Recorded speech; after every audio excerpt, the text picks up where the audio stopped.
Okay, welcome back. Let's jump right into it. Today we're going to make an environment for an animation. And I'm going to get my workspace set up in the bottom right third. I'm going to have this be our camera view with numpad 0. I'm going to make my top right third our image editor for our reference image. And then in our left third, this is going to be our proper workspace. So I'm just going to zero out our camera and then make it 90 degrees on the X and bring it back on the Y just a scotch. And then I'm going to take our default cube and I'm going to have this be our environment. So I'm going to scale it up nice and big and wide, and then I'm going to knock out the fourth wall. In theater, in the arts, this is why they call this the fourth wall. This is the wall that faces the audience. In our top right third, let's change this to image editor and let's add our reference image. Now I asked AI to make me an image of an office scene, like a 1950s newspaper executive office scene. And this is what it came up with. I really enjoy this. And you can use it too because it's AI, so you can't copyright it. So this is free for the world. Let's add a couple of loop cuts and then scale them on the Z and create the trim of our room. So we'll select the faces from our top and bottom and just extrude these along normals and pull them out. And now we have the trimmings, pun intended, of our room. Let's select the edges on all this trim and bevel these edges to round them out, and then scroll that middle mouse wheel up and we'll create a nice little curve on our trim. Okay, now let's add a couple more loop cuts with Control R and we'll create those windows in the background. If you move the loop cuts, just escape out of them and it'll make it perfectly symmetrical. I'm going to inset each one of these. I think it's 0.1, I.1, I.1, I.1 on each one of these faces. And we'll create our window sills, right? To make these windows in the back. And I'm just going to be looking at this reference and then just modeling it out, just piece by piece. Okay, I'm going to take these edges, I'm going to grab them with G on the Z axis, get them off the floor a little bit, and then select the faces of our windows and knock them out. Delete those faces. All right, now select each one of the edges in our windowsill and separate them with P. And then we can hide the walls and just to work with our windows specifically. All right, if you hit F, that fills the faces. And then let's inset again. I think I hit 0.1. Okay. And then let's delete those faces to make the window frames of our windows. All right. And then let's add a solidify modifier just to thicken these up a little bit. And then this is to taste. Okay. You can thicken these up however much you want to. When we show the wall again, you can see we've got a nice little windowsill. We can bevel the edges to make them smooth. If you want to keep them sharp, that's fine.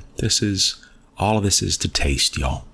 Let's apply those modifiers to make the geometry real. And now we can use that geometry later on. Okay. I'm going to select the back edges of all of our window frames to create the glass pane of our windows.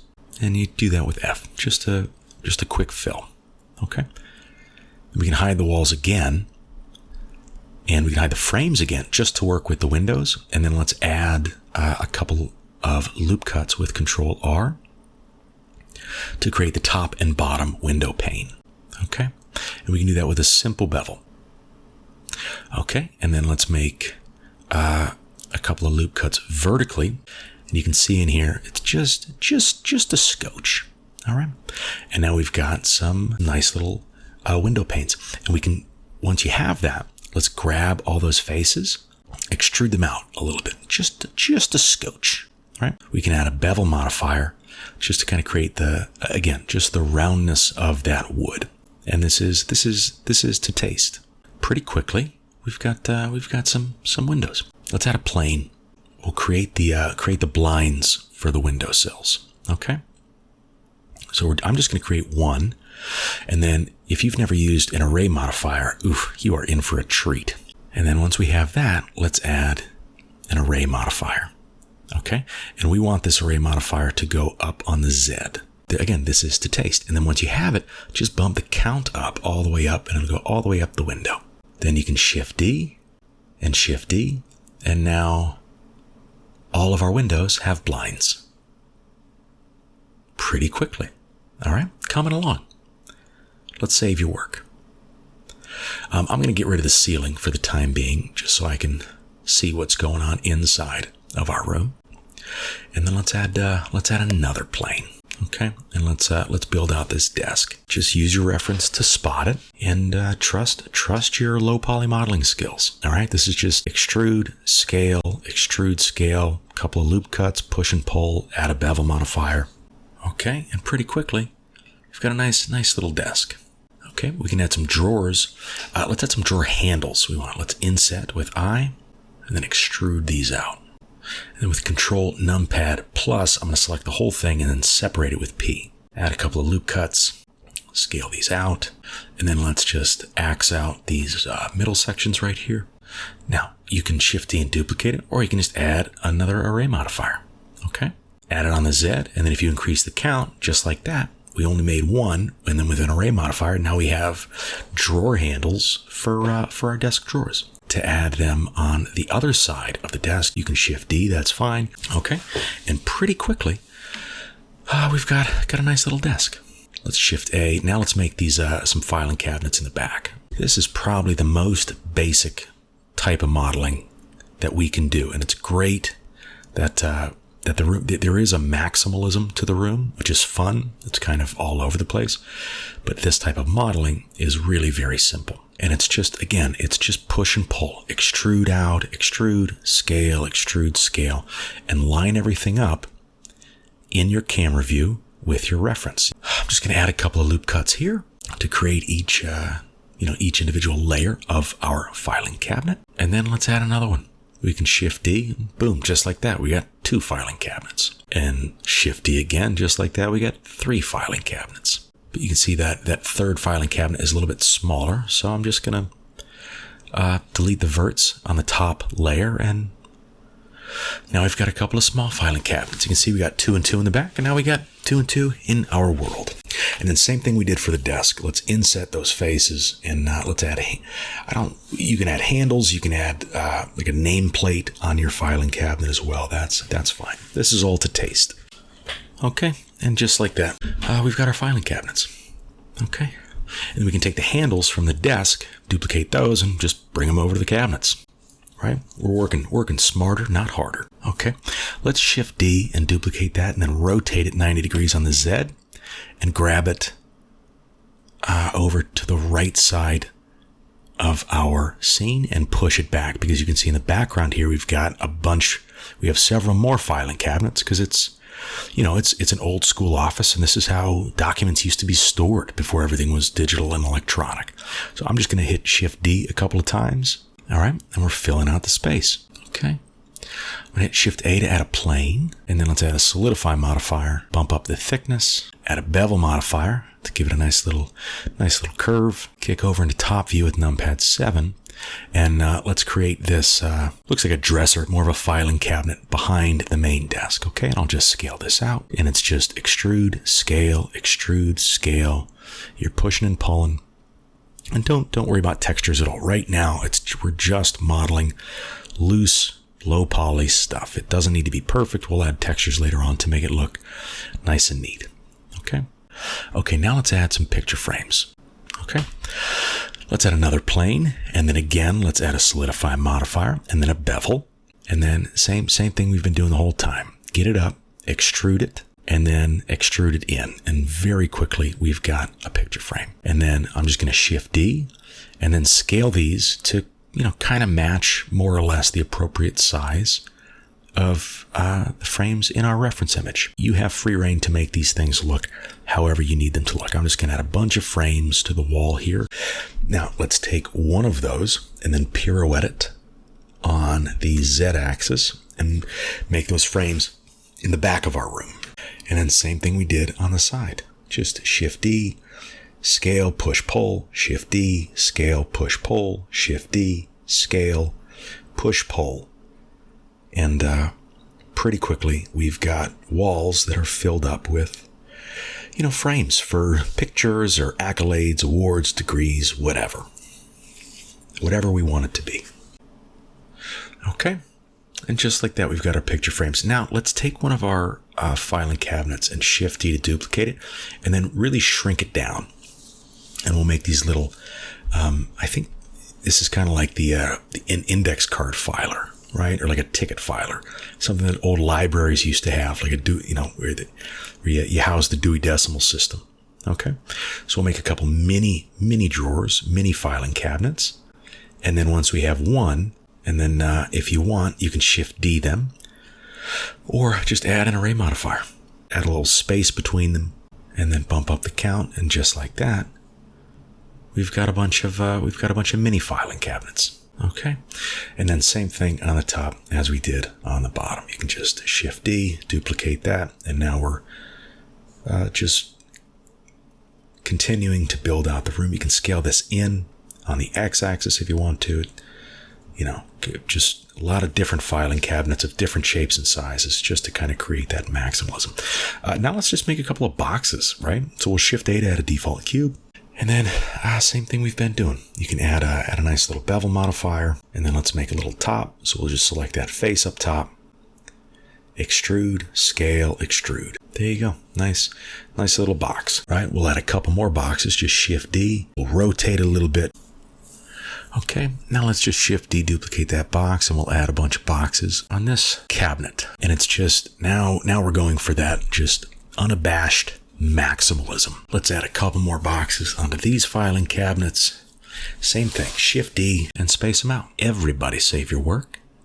And now let's add that desk in the front. So let's Shift A to add a plane, and then same thing we've been doing. Solidify modifier, bevel modifier, and there's our table in front. All right, rendered view without any textures or lighting. Everything looks okay. Now we're going to add I want to add some paper. And this is going to be awesome. Okay, because we're going to use geometry nodes to make paper. And this is a pretty interesting process. So add a cube and put it in a collection called pieces of paper. Okay. And if you've never used geometry nodes, this is a good intro. We'll make one piece of paper. Okay. So I'm going to need to scale this in on the Z. So this is going to be our one piece of paper. Okay. Now let's Control A and apply all transforms. Now let's go to set origin to geometry. And you can see we can rotate this piece of paper from the center of the piece of paper. Save your work. Now let's Shift A and add a cube. Let's grab it and bring it over to where our piece of paper is. And we're going to call this paper stack. So now create a double view here. And then in this one, let's go to geometry node editor. Okay. And add a new geometry node. Okay. And we're going to call this geometry node paper stack. Grab our nodes, and then we're going to add a mesh line. Okay. Connect that to the geometry. You're going to see our cube disappear and that one line pop up. Okay, now let's hide our paper. So now we don't see anything at all. Make sure our paper stack is selected. Shift A, instances, instance on points. And then just drop it onto the line and it should automatically connect. And then let's Shift A again and search for object info. And then object select paper. Okay. And then with the geometry, plug it in to the instance on points, and now you should see the form reveal itself again. And so now, if you increase the count, you can see you're increasing numbers of paper, which is pretty awesome. So just like that, we use geometry nodes to create as many pieces of paper as we want, because there's paper all over this office. Okay, but you can see it's way too orderly. All right, that's no problem. We'll fix that momentarily. So now connect the count to the group input, and we're going to make a custom input. This is pretty awesome. And here we can call this whatever we want to. I want to call it sheets of paper. All right. Now you can see that sheets of paper that we just made is in our own properties panel. So now we can control it from the properties panel, which is way cooler.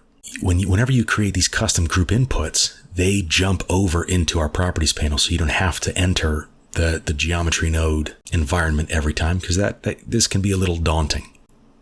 All right, let's add a little offset on our Z axis so that they're not all touching each other, stacked onto each other.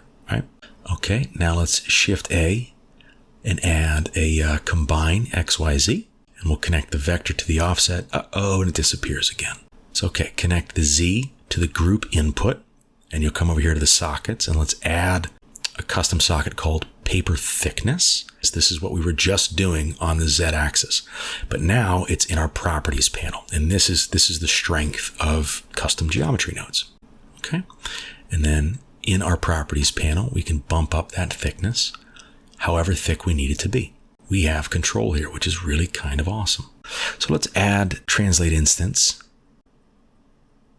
and then add Shift A to add a random value. Okay, so let's grab our group input and connect it to the random value, and make sure that it's a vector. Okay.